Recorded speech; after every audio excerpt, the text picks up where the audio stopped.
introduce Rabbi Rebecca very, very simply um, as one of my esteemed colleagues within liberal Judaism.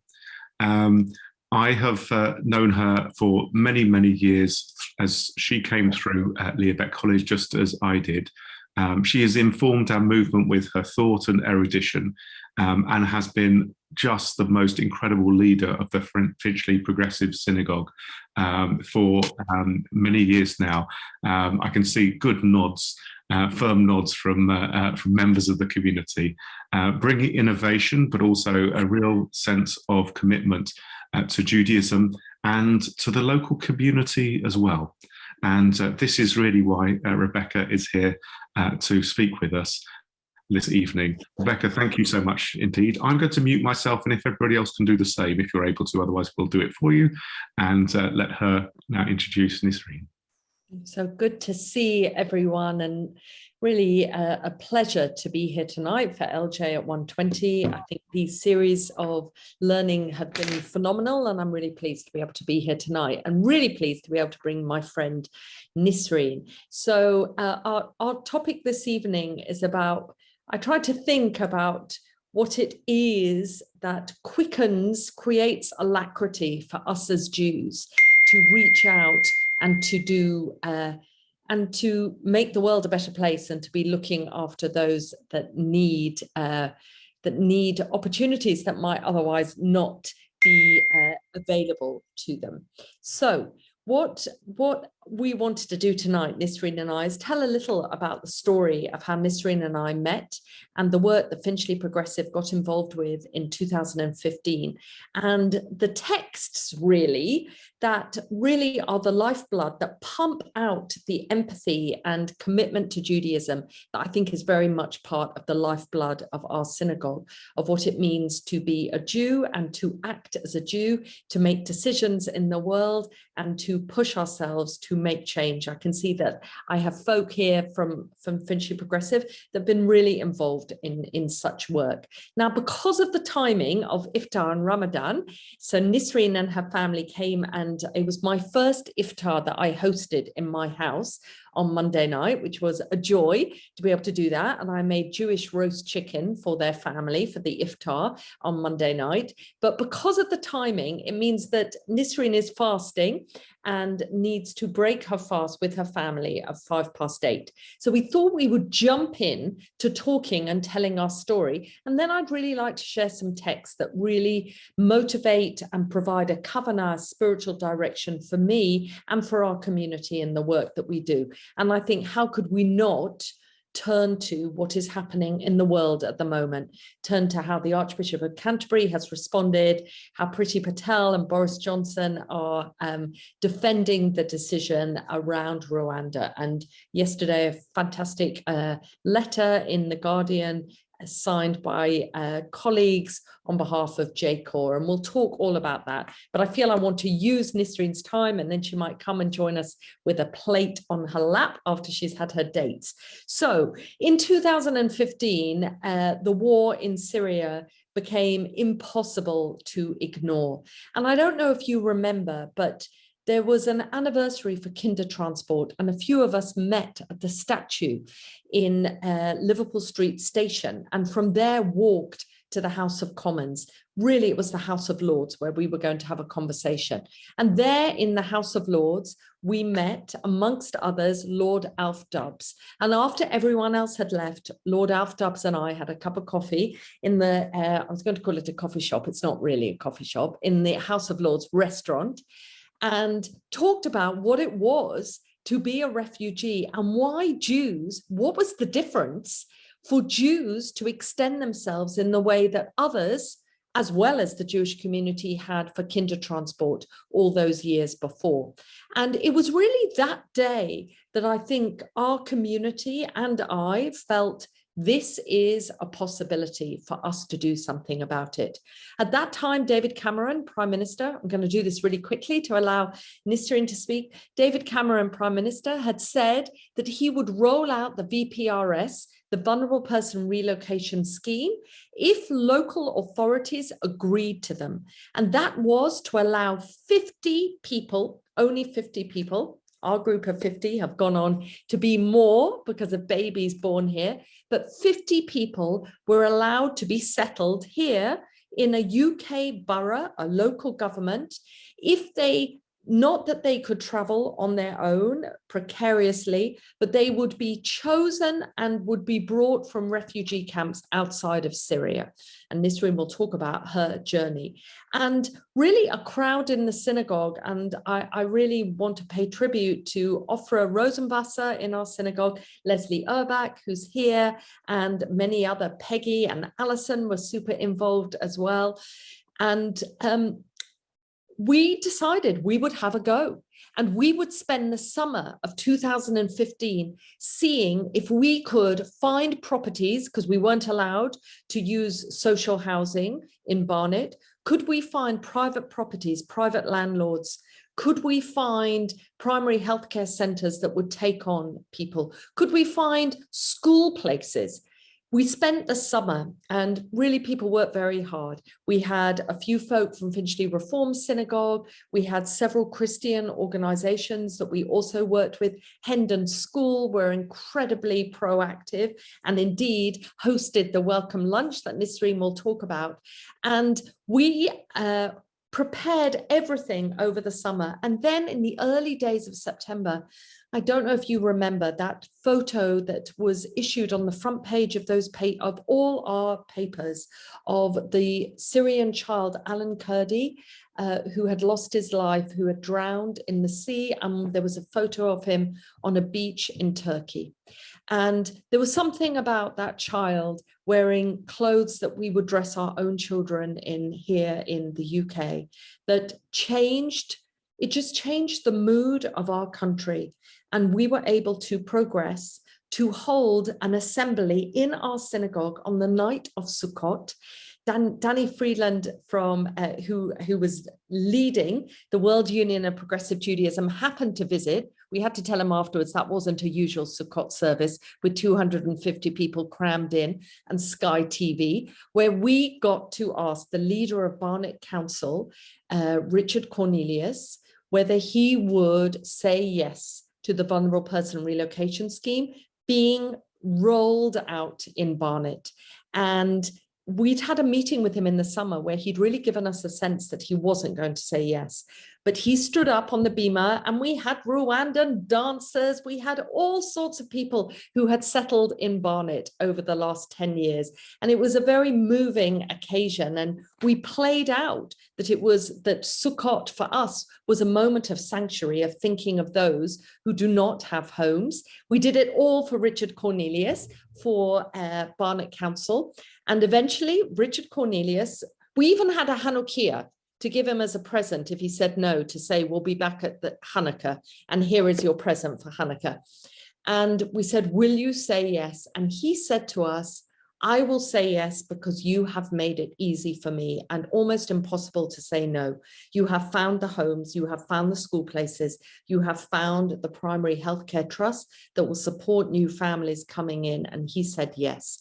And it was an extraordinary moment for us, religiously as well as socially, emotionally, for that to happen on Sukkot. What I would say is that the next 6 months were not so happy because Barnet Council closed their doors to us, did not talk to us about who was coming. But about 8-9 months later, we were able to put on a welcome lunch and welcome our first 5 families at Hendon School. And I'm going to hand over to Nisreen now. Nisreen was at that first welcome lunch. Straight away, Nisreen was the warmest, most charismatic, most enthusiastic person in that group who wanted very much to make connections with us. But I'm going to let Nisreen tell her story. Nisreen has had the most extraordinary life since she's been here. She has gone to Middlesex University. She has got her English up to scratch, which took really hard work. She has passed her first degree. She has taken every opportunity that has been handed to her and run with it, because she and her husband Yusuf, who also works independently, did not want to remain reliant on welfare, wanted to take every opportunity that this country gave them. And Nisreen has become a phenomenal friend to our synagogue and to me and to many others in the synagogue. So Nisreen, over to you. Oh, well, thank you so much, Rebecca. That's very touching what you've said, really. I think every time I hear that, I feel like I'm hearing what happened for the first time. Um, so hi everyone. Like what I would like to start my talk is that I really was born again since I arrived here, and after I felt like everything is stopped, like my studies, my future, my family's future. Um, I think I had the chance to rebuild my life and live again. But it's normal, maybe, and it happened for many people to come to the UK. But what is really special that I had the chance to meet Rebecca and to meet all the other volunteers who worked in Finchley Progressive Synagogue. It was a really special moment for me when I knew that who hosted us, who are really worked hard for us to be here and to rebuild our life, were Jewish, and it changed many like it changed a lot in our thinking, in our awareness, um, and it made us like love the world more.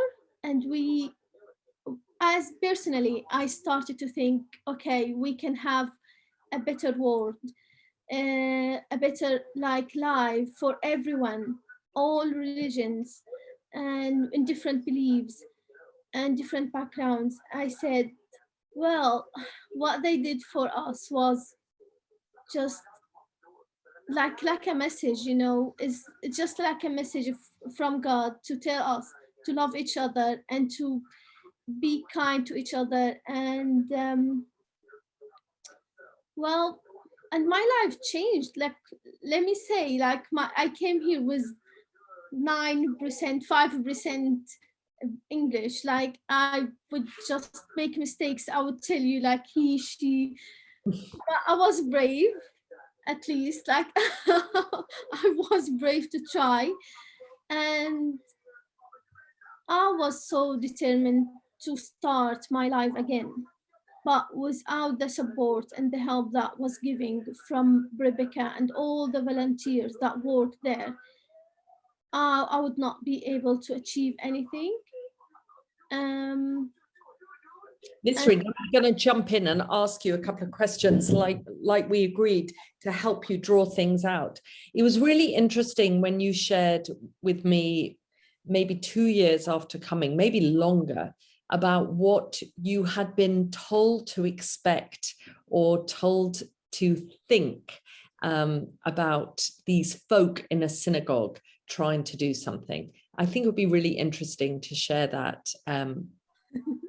It is really interesting, and I don't want to be rude in saying that, but I'm used to be honest with you, Rebecca. I don't think it's rude. I think it's a great story that your experience has taught so many others, just like ours has taught others too, that we've learned from it. So I think it's a good story. Yeah, thank you. So, well, I mean, before I come here, I didn't have this much knowledge about Jewish. I only knew that some Jewish community, they live in Aleppo, and they were living there until the war started. So that's the only thing I know about Jewish. But yeah, when I arrived here and when we started meet any other Syrian communities who were like before us, and I had my first job in an Arabic school, and I was just telling one of the teachers about my job, what I do, because I used to cook as well. I had Syrian cooking project, and I just talked a little bit about the synagogue and what they are doing for us, how they are helping us. And I said, I want to go to university. And the Rabbi Rebecca, she's helping me. She's trying to get me to university. And she said, well, just be careful. That's very nice. but they might just want you to be Jewish. There might be something like out of it. It's just like, how could they be that generous and that kind, like freely, you know, without any price? And I just said, well, I don't know, but I trust those people. I feel like they are like a family to us. And I said, okay, let's wait. Maybe the days will prove. And I kept it inside me for a few years. And then one day, with an honest talk with Rebecca, I told her that what I've been told, and I didn't say anything. I just kept it inside me. And I said, well, I know this is not going to happen, but let me just keep it and see. And I waited for the proof, like any small proof, like something. Show me any clue that you are helping us for a reason. And I didn't find it. And that really made me, like, broke all the barriers that I had, and every every thought that they just put inside my head. And we became really close friends, I think, that since that moment.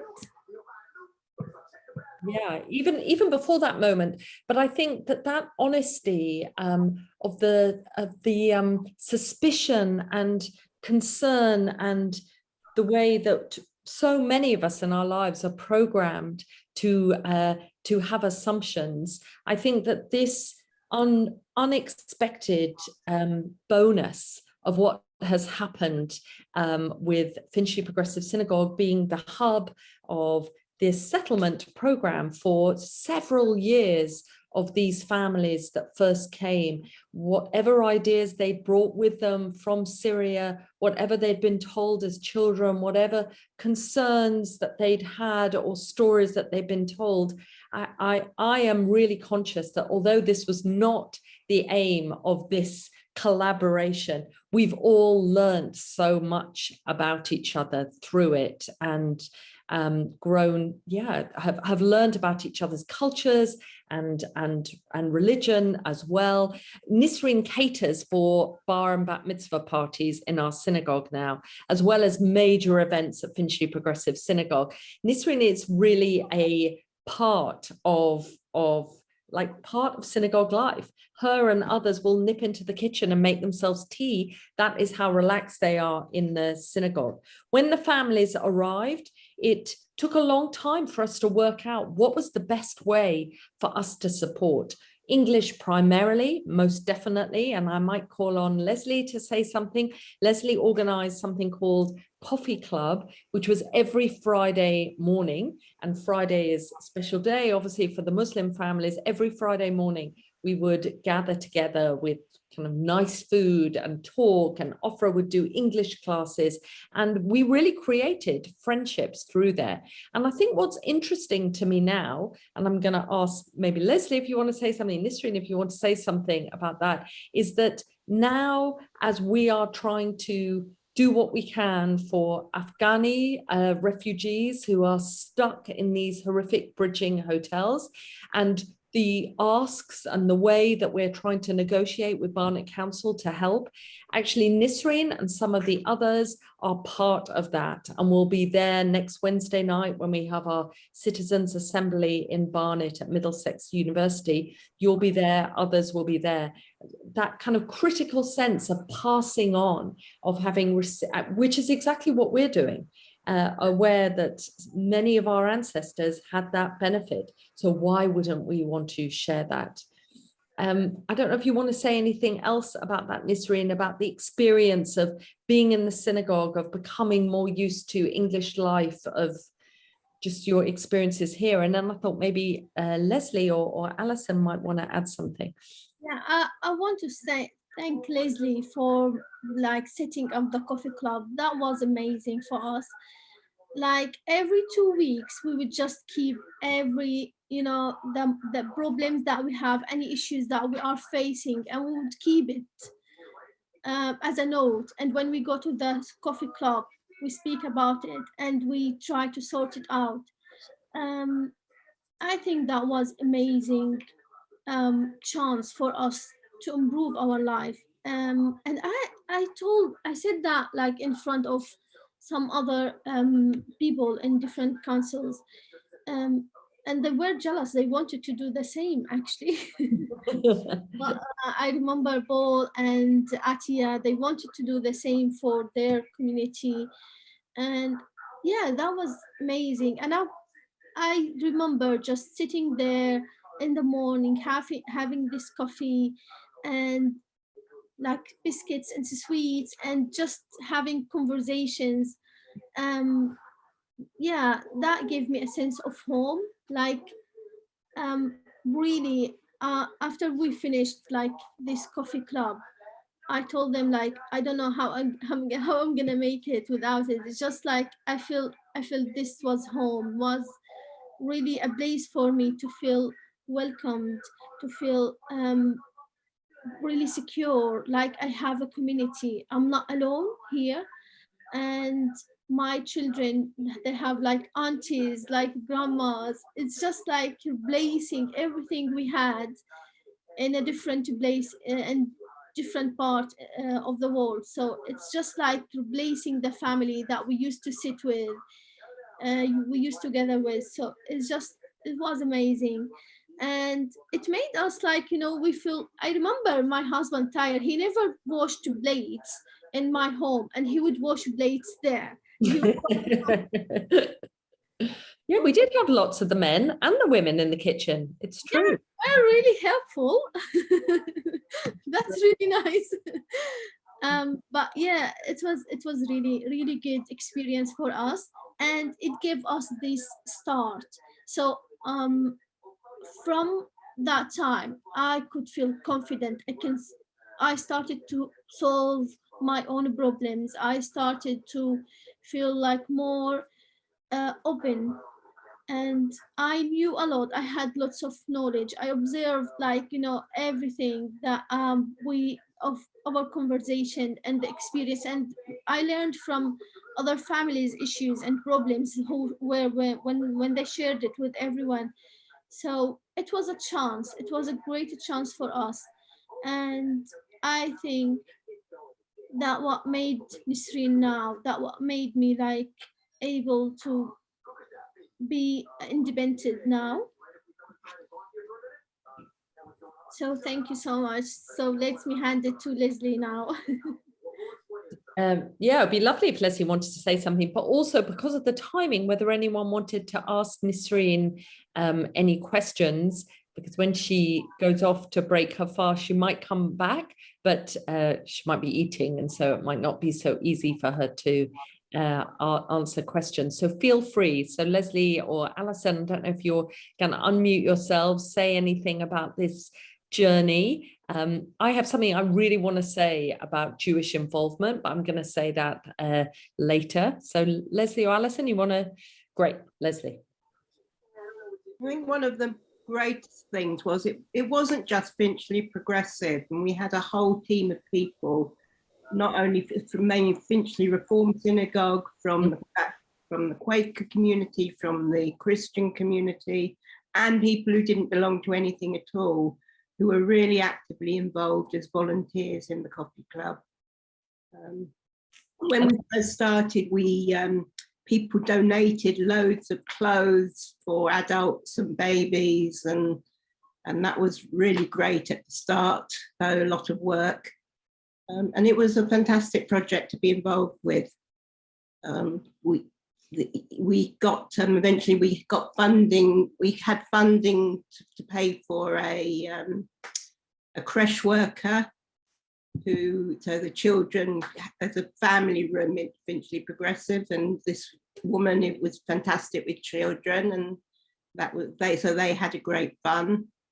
Yeah, that's all I could. And we did some trips out. That was the other thing. We went on to a few trips. We went to Greenwich, we went to, I can't remember where else we went to. But that, I went to Broadstairs with all the families, and we had the most extraordinary Syrian picnic on the beach in Broadstairs.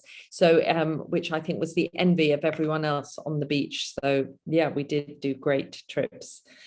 Alison, you want to add anything? Hi, Nisreen. Just to say that it was wonderful getting to know, you know, other volunteers, but also people, families, and to find common ground and things that you shared. Like Yusuf, Nisreen's husband, has a passion for swimming, and I have a passion for swimming, and so, you know, there were Nisreen, you know, wanted to progress her teaching, and I'm a teacher, and so there are a lot of you know, it's what unites us rather than what divides us, and it was the kind of embodiment of that, really, and it was wonderful. And Coffee Club was an exciting opportunity for you know, for everybody. We all got something out of it, whether we were Syrian or British. So I think that's really nice what you've said about what unites us rather than what divides us. And I think for us, and I know for our Quaker friends and those St. Paul Vincenzians, and even Hendon School and FRS, Andrew Jacobs, phenomenal from there, was that sense of B'Tselem Elohim, that every person is created in the image of God.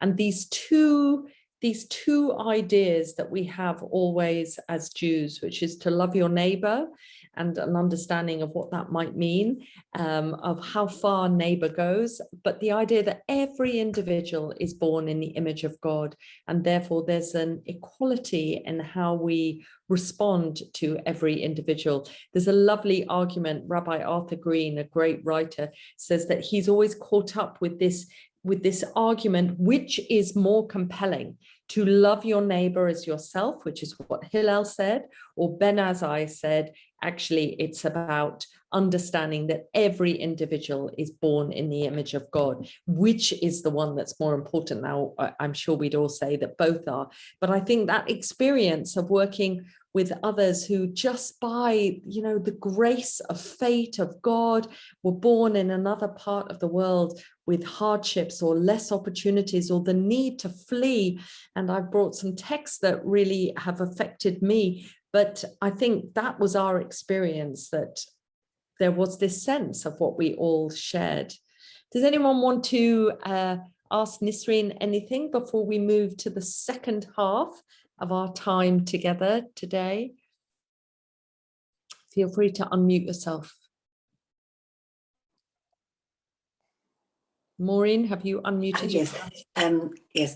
What about the support from Nisreen's Muslim community? What support did she get from them? The local Muslim community. She didn't mention that at all. Hi. Yes. Yeah. Well, the thing is, when the Finchley Progressive Synagogue set up the coffee club, and they started like gathering all the communities. I remember we had like Syrians and Muslims community. They came to the synagogue and they offered different types of support. One of them was job and at Arabic schools. Yeah, but everything went through the coffee club, I think, because there was like a base, like a place for everyone to meet there. And it was a chance as well for them to give the professional and the right support for us instead of coming to everyone individually. And I think that what was great about having the coffee club set up, because if I imagine like we didn't have this chance, what will happen? How we gonna, you know, have these people or meet these people? So we met different religions, people, different backgrounds of people, like all came to the coffee club, and all they offered their support through the coffee club and these meetings. There was more individual Muslims from the local mosque, the Finchley Mosque. Yeah, the organization of the mosque meant they found it difficult to engage with us whole scale as the whole community. Maybe it's because I'm the rabbi there, actually, but individuals definitely were very involved with us and offered support, right? And many of you who lived close to Finchley, Nisreen lived in Edgware when she first arrived, went and were regular attenders at North Finchley Mosque. I think also, Maureen, sorry to interrupt at that moment in time, Rabbi Rebecca and Nisreen, but it's also something to do with the citizens model as well, Maureen, where some organisations come together, and this was the structure which was set up to be able to support, and different organisations choose to be involved or not involved, etc. as well. So I think it's as much about that as well. There was also very much a tradition within liberal Judaism that we also take on certain causes, not because they're our cause, but because they're a human rights cause. And I think this is a very important driver behind that as well. So, for example, when myself, I was championing equal marriage at the same time as we had a gay rabbi at our synagogue. But we agreed that it'd be me who did the talking about it because it was rights for everybody, not just one person's individual rights. And that's a really interesting model also to be able to put forward sometimes. So just off that, just as things that people might want to talk about as well. I also know it's 20:05. It says on my clock, Nisreen. Yeah, so. Nisreen, do you need to go? Do you want to go, Nisreen, and at least break your fast and then come back? Yeah. Oh, you're muted. You're muted. Yeah, I will leave for 10 minutes and I'll come back and join later. Great. Lovely. Lovely. Lovely. Okay, thank you. Thanks, Nisreen. So, friends, if it's okay, I wanted to share a couple of texts that have been really important to me. I'm also I always anticipate the question, which is, what is Judaism for all of us, and what is liberal Judaism?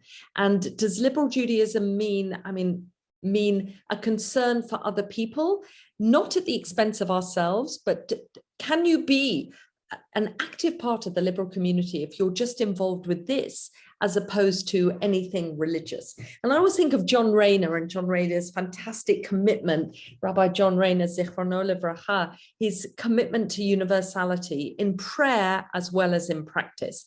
So I wanted to show a couple of texts that have been very much part of our conversation at the synagogue in terms of how we see this work as Jews as being a critical part of our Judaism. I think in our synagogue, we talk a great deal, al shlosha devarim, on three things, on three pillars. Judaism stands, al haTorah, on Torah, on study. We see ourselves as a synagogue deeply committed to life cycle, to learning, to our children learning through B'nai Mitzvah, through Kabbalat Torah, hopefully hanging around and being teachers after that. We see adult learning and just the opportunity to wrestle with the tradition we've had from the past to make it as relevant as possible, really important. Al ha'avodah, second pillar on worship. Avodah is also work, but in this context, I see it very much as worship and how we engage religiously in our services and worship and music. And my experience has been that when we first got involved with a local night shelter, and Peggy, Alison's partner, has really led us on that, what I saw is people coming forward to sleep over and cook for the night shelter that hadn't found their place in the synagogue before. But once they found that, there was a greater openness to prayer and other experiences of services, which I found really interesting. And then the last one, we know the last pillar is al gemilut chasadim, kind deeds, deeds based on loving kindness. We're in the Omer, the first week of the Omer, and the first week encourages us to think about Sfirat HaOmer, the counting of the Omer, Sfirot Omer, the attributes of God. The first week is the week of love, of thinking about Chesed. And I think so much that all this work that we've had the privilege, and I see it like that we've had the privilege of being involved with, has been about love and has been about flexing our Jewish muscles, not just about stepping outside of it. So I just wanted to share some text that for me, hopefully you can all see. I just quickly created a Safari sheet this morning. It was a funny moment actually, because I had to drop a child in Muswell Hill, and there was a spare table sitting outside Gale's, the bakery. And I thought, I'll just sit here with a bottle of water and work on my computer. And then I thought about Charlie Baginski, our chief exec of Liberal Judaism, talking about the optics. And I thought, I wonder if someone will see me sitting outside Gale's, assuming I'm having a piece of cake in the Gale's bakery. And lo and behold, I see someone walk past who clearly recognized me, wondering why is she sitting outside Gale's. So it just shows you're always having to be aware. So these are some of the texts that I have bought that have really been important to me, and I suspect to our community. The first, of course, from Genesis, from the first chapter of Genesis, God created humankind in the divine image. Vayivra Elohim et ha'adam b'tsalmo, b'tselem Elohim bara oto zecher v'nekeva bara otam. So God created humanity, humankind in the divine image, male and female. And I think, as I said, Ben Azai is saying this is the most important thing. It's really hard not to want to help other people who need opportunities. If you really believe in this line, B'Tselem Elohim, then it means that everyone is worthy of you needing to do that. I have a few texts I'm just going to show you, then I'll stop sharing, and let's open the conversation for the horrific situation we're in now, to watch our government having made a decision that clearly does not see every person, B'Tselem Elohim. The next text that I brought is from Kudoshim, which we'll have on Shabbat, the 30th of April. And it's really Lo ta'amod al dam re'echa, ani Adonai. Do not stand by the blood of your neighbor, I am the eternal. And I think that sense of, and then here, I'm just going to go straight here, that sense of not standing by when others are in trouble, being such a Jewish understanding. And here we are in the middle of the festival of Passover, which I really see as being the kind of heart that pumps the blood for the rest of our Jewish identity, which is that it's all down to empathy.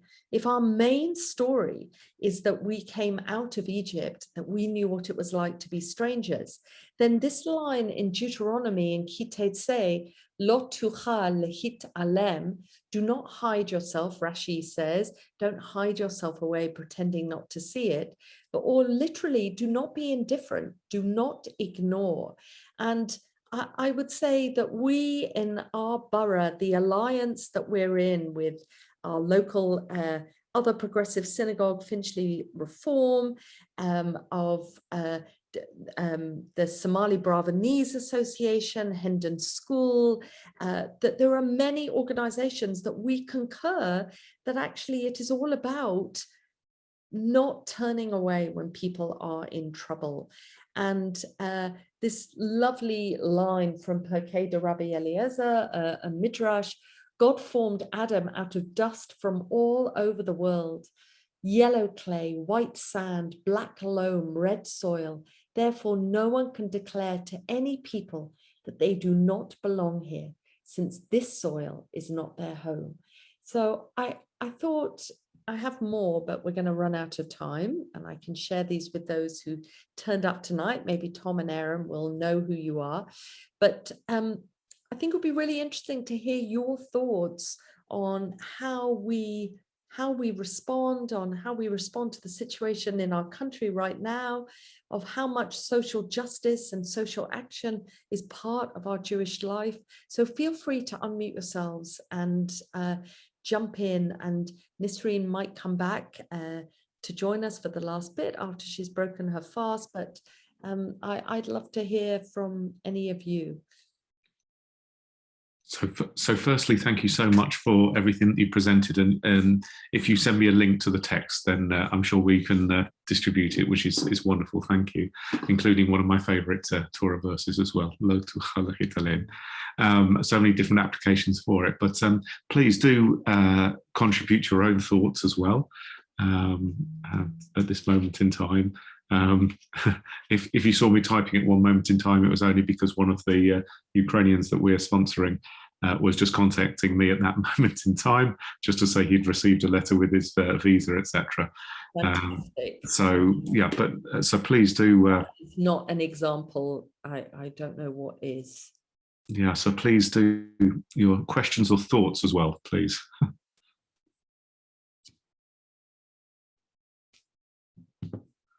Don't want to just leave it to the rabbis, that's for sure. I know, definitely not.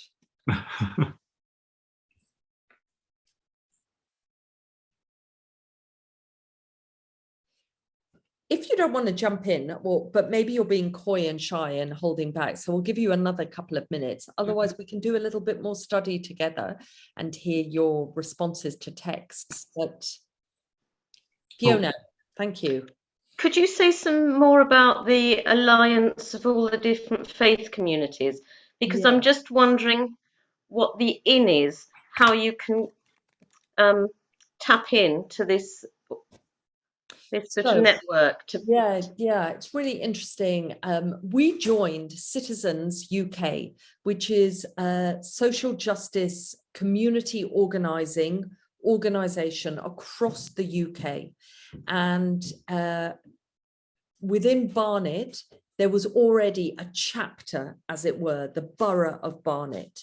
And Charlotte Fisher, daughter of Sylvia Rothschild, was the, what do we call the community organizer? And she is a pretty dynamic, extraordinary person. And she led that alliance. She's now not there anymore. And the Somali Bravanese are a Muslim organization whose community center was the victim of an arson attack, and many people gathered round to support them and to show their solidarity afterwards. But what Charlotte showed us is that you needed to be in proper relationship, not just hop up when something difficult happened. You needed to be in proper relationship. So we, in the Borough of Barnet, there is us, there's Finchley Reform, there is Masorti Judaism, but not New North London Synagogue. There is Hendon School. We've had Archer Academy, Wren Academy are thinking about joining, All Saints Primary School. And other organizations are on the periphery, ready to help, but are not part of it. That alliance has enabled not just that rubbernecking response when something bad happens, but to be in proper relationship through good and ill. And we are still part of that alliance. And next week, we have an assembly with the leaders of Barnet Council ahead of the local elections to talk to them about changes that we need to see, not just for ourselves, as Aaron said so beautifully, but so that we're advocating for things for the Muslim community. We're advocating for better mental health provisions for all our teenagers in the borough. So that's how we, and as with everything, Fiona, we pay a financial contribution to be part of this body. And there's one in Camden, there's one in East London, there's one in South London. In fact, I think South London Liberal is part of one there too, of which your daughter would know much about, or did until she moved to Cambridge. There'll probably be one in Cambridge soon because of Leanna too.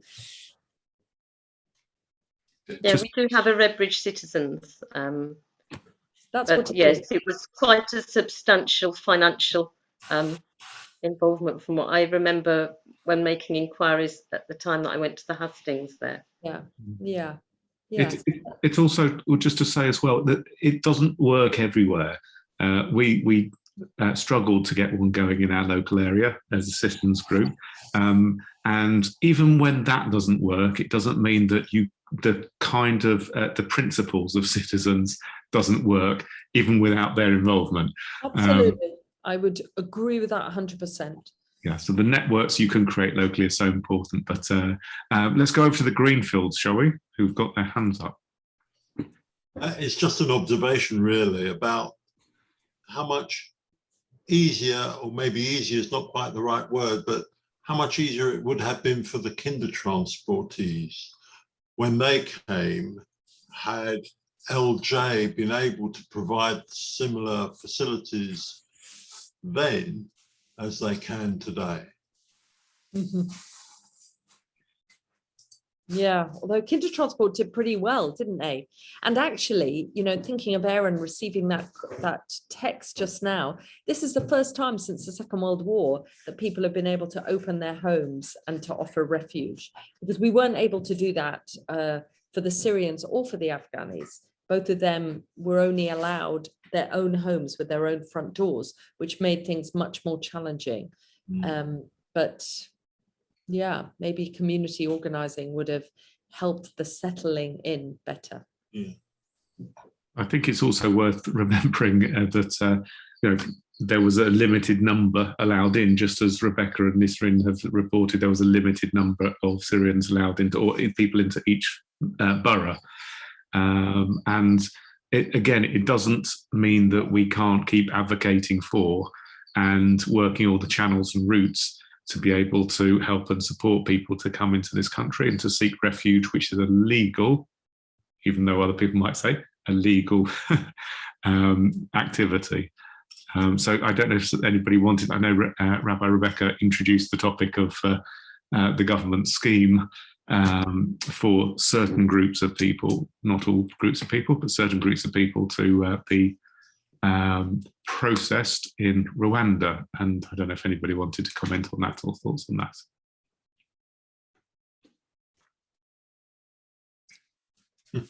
Maybe everybody's the same mind. No, Alison, go ahead, Alison. Sorry, I was just pausing to see if anybody did want to comment on that, but I just wanted to kind of pick up on something you just said, Rebecca, about people not being able to open their homes for Afghan or Syrian refugees in the way that they have been able to for Ukrainian refugees. And I just wondered if it's worth exploring that a little further. Yeah, I mean, exploring it in terms of the why? Why? Yeah. Well, I think we all know why, don't we? Well, from the it's an uncomfortable moment. Nisrin's back, so let's even as we're able to do such good, and it's exciting seeing the possibilities of people coming from Ukraine, but it's an uncomfortable moment knowing, you know, some of these families, I mean, these hotels are really horrific, and visiting the hotels here in Barnet, which are, you know, one on the Hendon Way that I've been to a couple of times, it's really not a life that these families are having at all.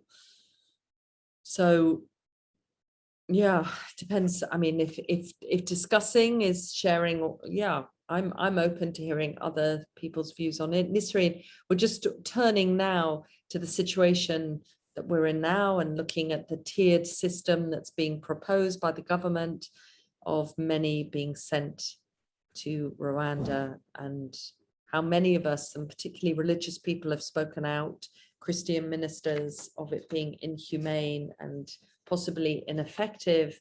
But even if Rwanda's trying to do good, is this the right thing to do, to send our responsibilities elsewhere? Anyone else want to respond to that? As mention was made about the Kindertransport and that period, Herbert Morrison wanted to send the Jewish refugees to Nagasaki. Nothing changes. But he didn't succeed, right? He didn't succeed, no, but Yeah.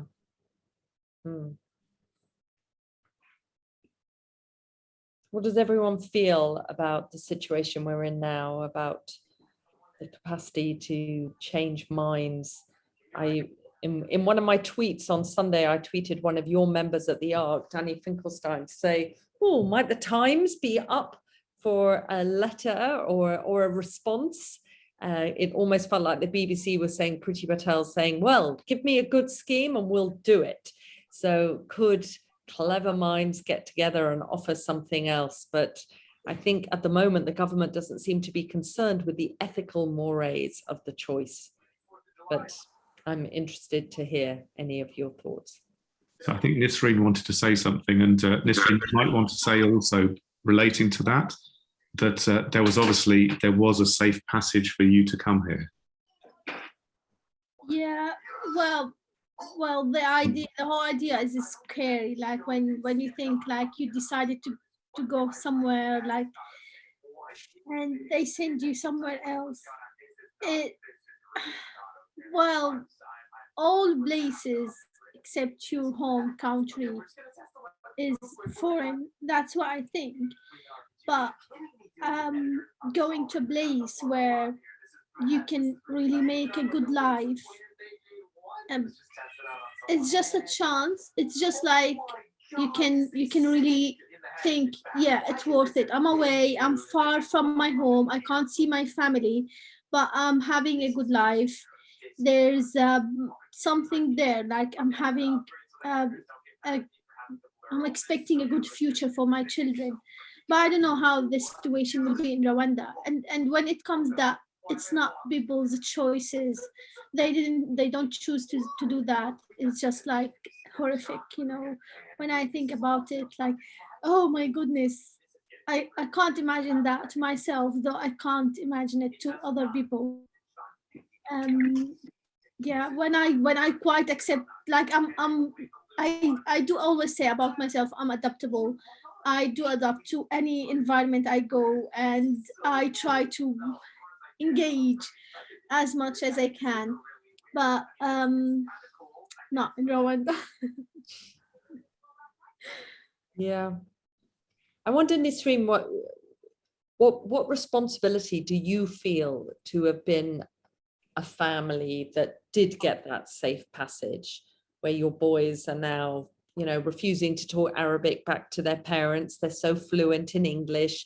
They're truly children of this country now. And what do you feel? Do you feel any pressure? Or, I mean, and we could ask ourselves the same question of our own ancestors. How do you feel now with this news? Or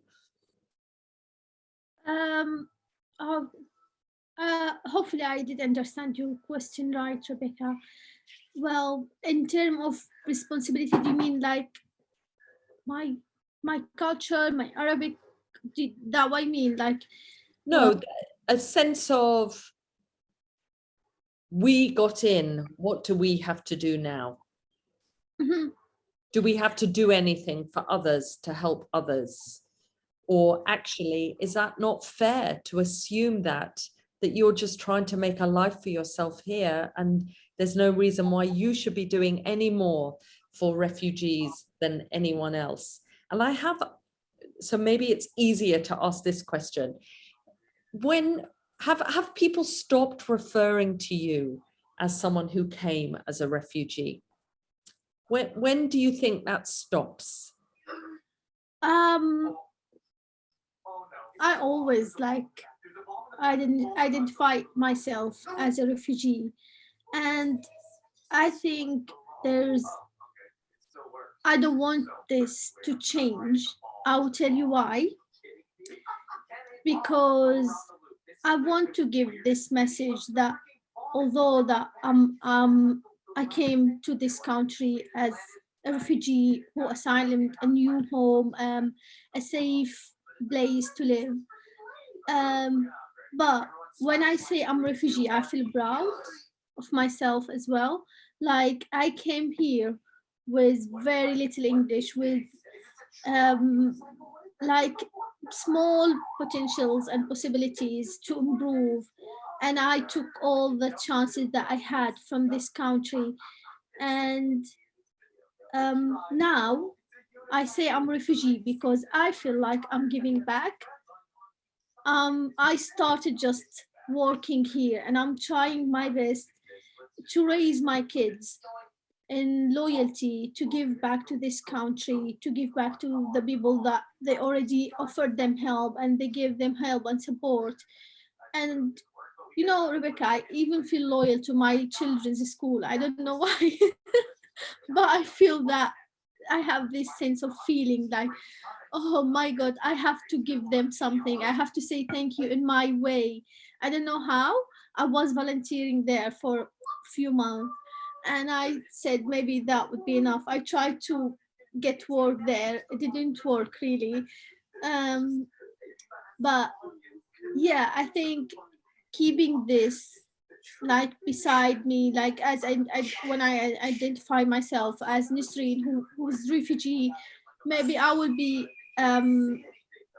one day I'll be British when I get the citizens and get the passport, but I'll stay that refugee who came here and who built their life. And I think it's just like, it's just a message, it's just something you give to people. And in terms of other question, I feel responsible, definitely. But I don't know what the right support that you might give to people, except just to you telling your story. You say, look, I feel home. When I went to Germany, I remember first time I moved, I just left London. I went to Germany to visit my sister. It was around 2019. I just spent 15 days there and I missed home. I missed my home, really. And when on my way back, I said, oh my God, I wasn't thinking about Syria. I was thinking about my home here.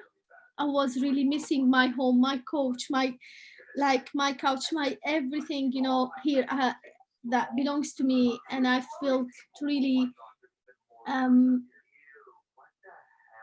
don't know, I felt really welcomed and belonged to this place.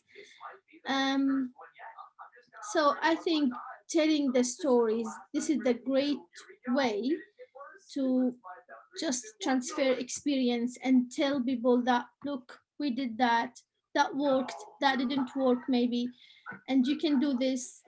Maybe this not really a great idea, do this, go from this path. And I think this is the best way. We all people, we all learn from each other.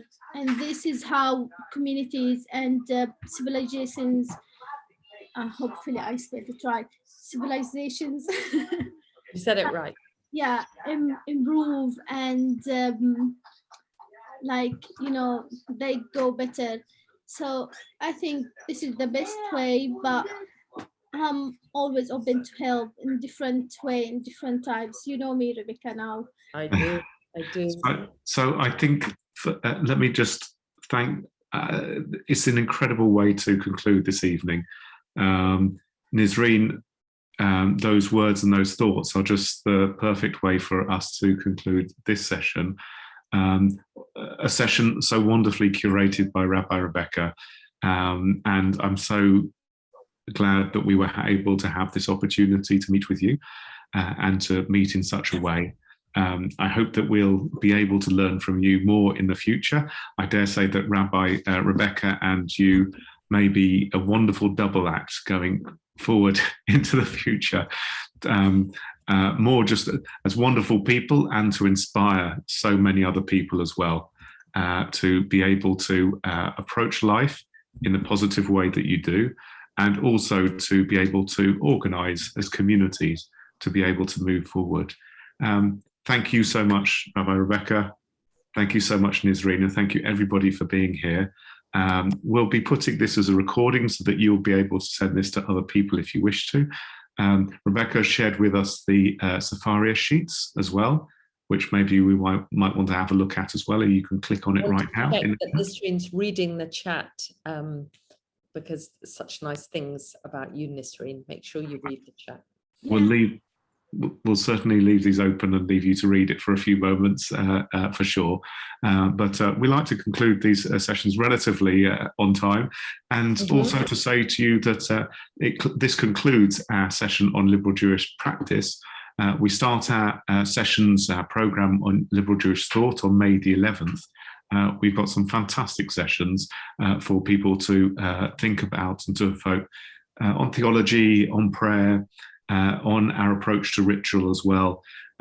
So please do join us in that set, which will be published out by Liberal Judaism, I hope, very shortly, so you'll be able to see the full programme. But thank you, everybody, for being here. Thank you for your wonderful goodwill and the words that you've offered, and now the thoughts that you're offering in the chat as well to Nisreen. So thank you all so much indeed. Laila Tov. Laila Tov. Thank you.